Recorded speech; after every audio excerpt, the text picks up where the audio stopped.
আসসালামু আলাইকুম বন্ধুরা। আজকের ভিডিওতে আমরা কথা বলবো একটা অনেক দরকারি বিষয় নিয়ে।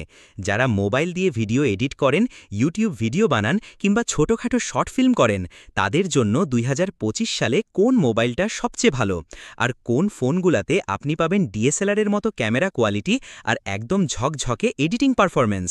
চলুন শুরু করি। ভালো মোবাইল ক্যামেরা কেন দরকার? একটা ভালো ক্যামেরা মানেই শুধু পিকচার না, ভিডিওর ক্ষেত্রে ক্রিস্প কোয়ালিটি, ভালো লাইটিং ম্যানেজমেন্ট আর স্ট্যাবিলাইজেশনও খুব জরুরি। আর যদি সেটা 4K ভিডিও রেকর্ড করতে পারে, তাহলে তো মুভি বানালেও কেউ চিনবে না। কিন্তু শুধু ক্যামেরা না, এডিটিংয়ের জন্য প্রসেসর, র্যাম এগুলাও অনেক গুরুত্বপূর্ণ। ২৫ সালের সেরা ৫টা mobile, camera plus editing. IPhone 15 pro max, এখনও ভিডিও রেকর্ডিংয়ের রাজা, প্রোরেস ভিডিও, সিনেম্যাটিক মোড আর A17 প্রো চিপ একদম film making level. Samsung Galaxy S24 ultra, ২০০ megapixel camera আর স্ন্যাপড্রাগন ৮ জেন 3 দিয়ে আপনি ঘন্টার পর ঘন্টা এডিট করলেও ফোন গরম হয় না। গুগল পিক্সেল 8 প্রো, যারা কালার গ্রেডিং আর অটো এডিটিং ভালো চান, তাদের জন্য পিক্সেল এক কথায় সেরা।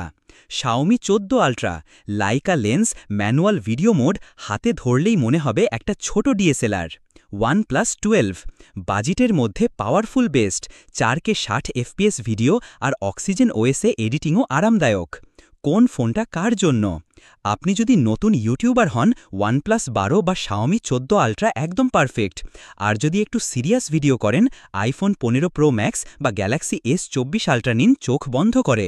তবে যেটাই নেন না কেন, এডিটিং করার সময় ফোনটা গরম হয় কিনা সেটা অবশ্যই দেখে নেবেন। বন্ধুরা, এই ছিল ২০২৫ সালের ভিডিও এডিটিং আর ক্যামেরার জন্য আমার বেস্ট মোবাইল পিক্স। আপনার ফেভারিট কোনটা নিচে কমেন্টে জানিয়ে দিন। ভিডিও ভালো লাগলে অবশ্যই লাইক, শেয়ার আর সাবস্ক্রাইব করে পাশে থাকবেন। নতুন ভিডিও নিয়ে আবার হাজির হচ্ছি খুব শীঘ্রই। ততদিন থাকুন ভালো, থাকুন ক্রিয়েটিভ।